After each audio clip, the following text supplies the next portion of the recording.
नमस्कार मित्रांनो, व्हॉट्सअप सिरीजमध्ये तुमचे पुन्हा एकदा स्वागत. आज आपण समोरच्या काही स्टेप शिकणार आहोत.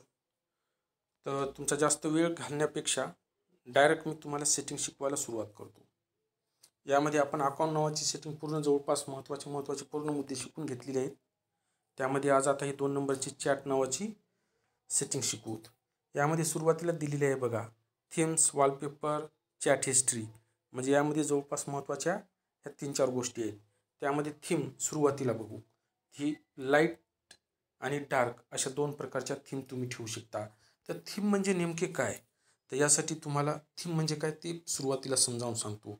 उदाहरणार्थ हा ग्रुप आहे बघा. हा जो ग्रुप आहे याच्या पाठीमागे एक व्हाईट बॅकग्राऊंड आहे. तर हे बॅकग्राऊंड तुम्हाला व्हाईट ठेवायचे का डार्क करायचे त्याविषयी हा ग्रुप आहे. यामध्ये तुम्हाला सेटिंगमध्ये जावं लागेल. सेटिंगमधून चॅटमध्ये जावे लागेल. चॅटमधून हे सध्या लाईट आहे. या ठिकाणी तुम्ही आता डार्क करताच पहा काय चेंज होत होते. हे डार्क केले आपण आणि इथे ओके केले. बघा पूर्ण स्क्रीन कशी ब्लँक झाली. तुम्हाला पूर्ण अक्षर व्हाईट कलरमध्ये दिसत आहेत. म्हणजे बरेच जणांना जर दिसण्यामध्ये काय प्रॉब्लेम वाटत असेल तर ते याप्रमाणे डार्क थीम करतात. आणि त्यानंतर हे बघा, तुम्हाला व्हॉट्सअप पूर्वी ही जिथं व्हाईट दिसत होतं त्या ठिकाणी आता ब्लॅक दिसत आहे आणि बाकीचे हे पूर्ण अक्षर वगैरे व्हाईट दिसत आहेत. म्हणजे तुम्हाला जर समजा अशी डार्क थीम करायची असेल तर या प्रकारे करता येईल. तर यानुसार तुमच्या व्हॉट्सअपमध्ये काय बदल होतो ते बघा. हा मगवांचाच ग्रुप आहे. हे बघा, याप्रमाणे तुम्हाला मॅसेज दिसतील. म्हणजे मॅसेजच्या पाठीमागे पूर्ण तुम्हाला बॅकग्राऊंड ब्लॅकमध्ये एकदम डार्कमध्ये दिसेल. हा झाला पहिला बदल. तर आता पुन्हा आपण त्याच ऑप्शनवर येऊ. हे चॅट मी माझी स्क्रीन पुन्हा पूर्ववत करून ठेवतो. म्हणजे पुन्हा व्हाईट राईट. आता हे 2 नंबरचे ऑप्शन आहे वॉलपेपर.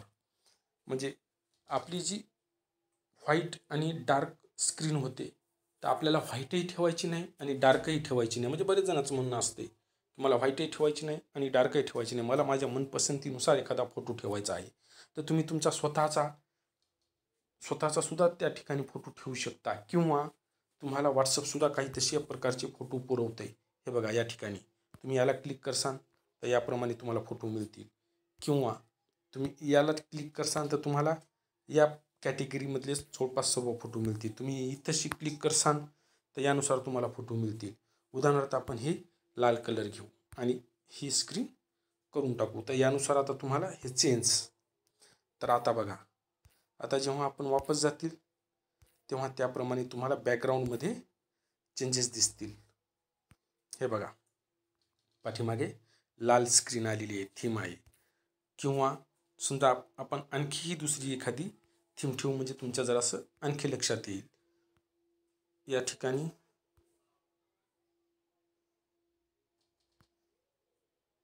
ही गार्डनची ठेवू.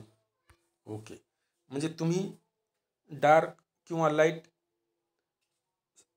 ठेवून त्याच्यानंतर याप्रमाणे वॉलपेपरसुद्धा तुम्ही ठेवू शकता. याच्यात आणि त्याच्यामध्ये बराचसा फरक आहे. हे बघा, आता पुन्हा आपण रिवर्स त्या ठिकाणी जाऊ. हे बघा, पाठीमागे तुमच्या गार्डनची वगैरे वॉलपेपर आलेला आहे. म्हणजे ही थीम नाही, वॉलपेपर आहे. याप्रमाणे तुम्ही तुमच्या सेटिंग चेंज करू शकता.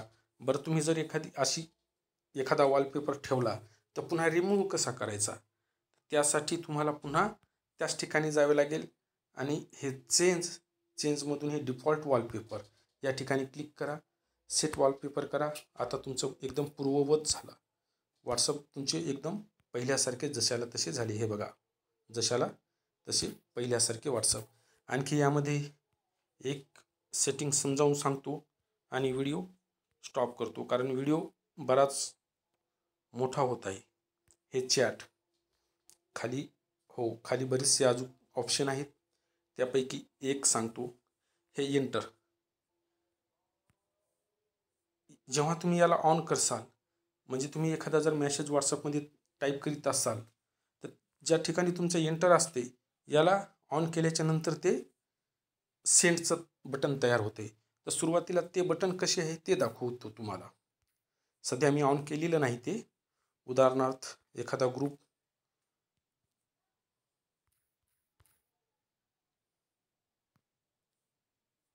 हा ग्रुप घेतला, या ग्रुपवर समजा मी असा एखादा मेसेज टाईप केला आणि त्यानंतर मला हा सेंड करायचा आहे. तर सेंड करण्यासाठी हे बघा, हे एंटर मारलं तर काय होणार, त्या ठिकाणी स्पेस निर्माण होणार, म्हणजे खालच्या ओळीमध्ये येणार. हे एंटर मारल्याच्या नंतर आणि हे एंटर मारणे आणि त्याच्यानंतर आपल्याला मेसेज सेंड करावा लागणार. तर हे जे एंटर जे म्हणतोय आपण, तर एंटर बटन दाबल्याच्या नंतर डायरेक्ट मेसेज सेंड झाला पाहिजे, ती सेटिंग आहे त्या प्रकारची. तर चला आता आपण सेटिंग चेंज करू. बघा, त्या ठिकाणचे बटनसुद्धा ऑटोमॅटिक चेंज होणार. ही सेटिंग चॅट हे जेव्हा आता तुम्ही एंटर इज सेंड याला जेव्हा ऑन करसाल तर आता काय होती बघा, एंटर की विल सेंड यू मेसेज, म्हणजे एंटर की दाबल्याच्या नंतर तुमचा मेसेज डायरेक्ट सेंड होणार. तर बघा, आता पुन्हा मी याच ठिकाणी येतो, पुन्हा मी त्याचप्रमाणे मेसेज टाईप करतो. हे बघा, आता जर मी इथं खालच्या ओळीवर घ्यायचं म्हटलं मग आणि ह्या बटनला दाबल्याच्या नंतर एक हे आपले कर्सर जे आहे, आपले टाईप करण्याची जी रेस आहे ती खालच्या ओळीवर येत होती. बघा, आता जर मी दाबले तर काय होणार, हे दाबलं मी, बघा मेसेजच डायरेक्ट सेंड झाला. म्हणजे एंटर बटनचं काय काम सुरू होणार त्या ठिकाणी, मेसेज सेंड करण्याचं. पुन्हा बघा, पुन्हा हे टाईप केले आपण आणि टाईप करून बघा, आता जर हे केले तर मेसेज सेंड होणार. हे बटन दाबल्याच्या नंतर डायरेक्ट मेसेज सेंड होणार. अशा प्रकारचे महत्त्वाचे 2-3 बदल होते. बाकीचे बदल मी पुन्हा नंतर तुम्हाला समजावून सांगेल. सध्या रजा घेतो. व्हिडिओ आवडला तर लाईक करा, नाही आवडला तर डिसलाईक करा. काही सूचना असतील तर त्याही कळवा. व्हिडिओ जर खरंच मनापासून आवडला असेल, तुम्हाला जर वाटत असेल याचप्रमाणे व्हिडिओ आणखी समोर तयार होत राहावी, तर कृपया व्हिडिओ लाईक, कमेंट, शेअर करा. आपल्या मित्रांनाही बघायला सांगा. सुरुवातीला पाहत असतील तर सबस्क्राईब करा. धन्यवाद.